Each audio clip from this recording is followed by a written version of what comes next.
Επειδή πολλοί φίλοι μας ρωτούν πώς ανάβουν οι ξυλομπρικέτες ή ενεργοστάρ, θα σας παρουσιάσουμε σήμερα το πώς ακριβώς ανάβουμε την ξυλομπρικέτα. Παίρνουμε καταρχήν ένα κομμάτι ξυλομπρικέτας, το σπάμε σε μικρά κομμάτια, το σπάει αρκετά εύκολα, έτσι ώστε να δημιουργήσουμε ένα υπόβαθρο από κάτω για να μπορεί να πάρει φωτιά και να ανασάνει το ξύλο. Αυτό μπορεί να γίνει είτε με μία είτε με δύο ξυλομπρικέτες.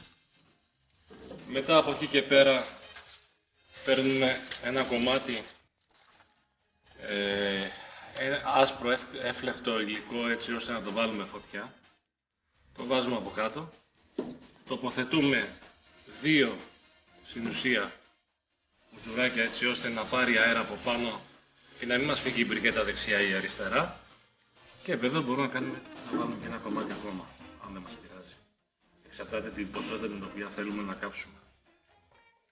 Το άναμα της ξυλομπρικέτας γίνεται πάντα σε οριζόντια θέση, έτσι ώστε όταν θα αρχίσει να καίγεται και διωγγώνεται η ξυλομπρικέτα ενεργοστάρ, να μπορεί να απλωθεί δεξιά-αριστερά, έτσι ώστε να μην μπορέσει να βγει προς τα έξω. Δηλαδή, ποτέ δεν τη βάζουμε όρθια όπως εδώ.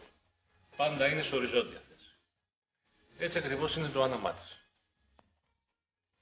Λοιπόν, έχουν περάσει 10 λεπτά από την ώρα που έχουμε ανάψει την ξυλομπρικέτα.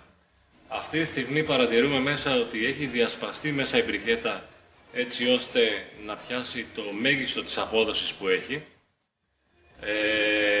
Βλέπουμε τη φλόγα την οποία έχει κάνει και επίσης δεξιά μας παρατηρούμε ότι ήδη έχει ανεβάσει μέσα η μονάδα, η εστία μας, 65 βαθμούς και ανεβαίνει συνέχεια.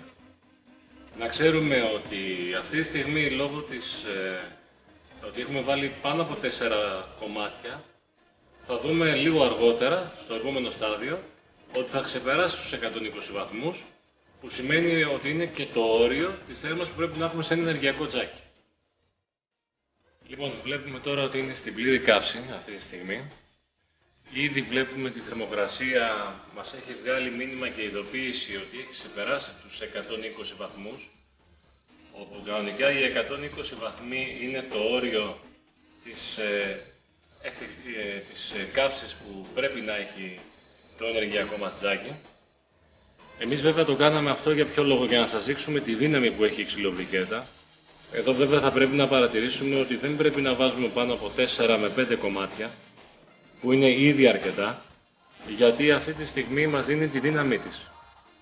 Λοιπόν, τώρα μετά από εκεί και πέρα, το αφήνουμε το τζάκι, δεν βάζουμε άλλα ξύλα μέσα, το αφήνουμε να κάψει αυτά τα οποία έχει μέσα η εστία μας και το αφήνουμε να καταλαγιάσει με λίγα λόγια.